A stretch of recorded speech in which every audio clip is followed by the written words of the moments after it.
ایک مرتبہ حضرت معاذ بن جبل رسول اللہ صلی اللہ علیہ وآلہ وسلم کے پیچھے سواری پر سوار تھے۔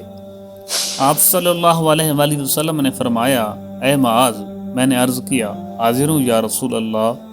آپ صلی اللہ علیہ وآلہ وسلم نے دوبارہ فرمایا، اے معاذ، میں نے عرض کیا، حاضر ہوں اے اللہ کے رسول۔ آپ صلی اللہ علیہ وآلہ وسلم نے 12 فرمایا، اے معاذ، میں نے عرض کیا، حاضر ہوں اے اللہ کے رسول۔ 3 بار ایسا ہوا۔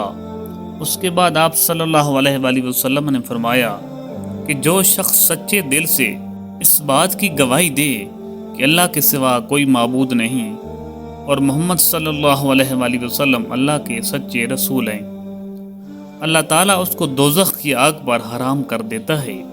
میں نے کہا، یا رسول اللہ، کیا اس بات سے لوگوں کو باخبر نہ کر دوں تاکہ وہ خوش ہو جائیں؟ آپ صلی اللہ علیہ وآلہ وسلم نے فرمایا، اگر تم یہ خبر سناؤ گے تو لوگ اس پر بھروسہ کر بیٹھیں گے اور عمل چھوڑ دیں گے۔